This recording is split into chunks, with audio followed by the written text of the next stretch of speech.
पिछले मंगलवार को उत्तर प्रदेश लोक सेवा आयोग द्वारा जारी किए गए आरओ और यूपी पीसीएस के नोटिफिकेशन को लेकर पूरे प्रदेश में बवाल मचा पड़ा हुआ है। अभ्यर्थियों में गुस्सा फूटा हुआ है।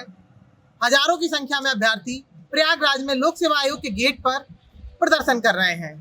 इन अभ्यर्थियों की क्या मांग है, क्यों ये हजारों की संख्या में छात्र प्रदर्शन कर रहे हैं, आइए हम इस पर चर्चा करेंगे।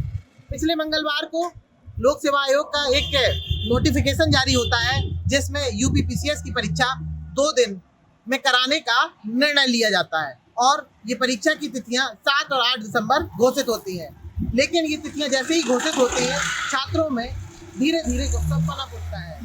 कुछ दिनों के शांतिपूर्ण प्रदर्शन के बाद सोमवार से छात्र उग्र हो जाते हैं और उत्तर प्रदेश लोक सेवा आयोग के गेट पर कूच कर देते हैं।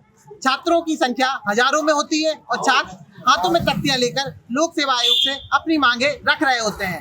छात्रों की मांग होती है कि जिस तरीके से बीते वर्षों में यूपी पीसीएस की परीक्षा एक दिन में संपन्न कराई जाती थी, वैसे ही आगे भी कराई जाए। छात्रों की मांग है कि ये 2 दिन की जो परीक्षा है उससे छात्रों का मनोबल तो खराब होगा ही, साथ ही रिजल्ट भी प्रभावित होगा। अभी तक की जो प्रक्रिया थी उस प्रक्रिया के तहत यूपी पीसीएस का एग्जाम एक दिन में संपन्न होता था और हजारों की संख्या में जो अभ्यर्थी होते थे वो परीक्षा में प्रतिभाग करते थे और उनका रिजल्ट भी आता था। लेकिन इस बार की जो परीक्षाएं हैं वो 2 दिन में कराने का निर्णय आयोग द्वारा लिया गया है। 2 दिन में जो परीक्षाएं कराई जा रही हैं उससे छात्रों का कहना ये है कि जो रिजल्ट तैयार होगा वो नॉर्मलाइजेशन प्रक्रिया के तहत तैयार होगा।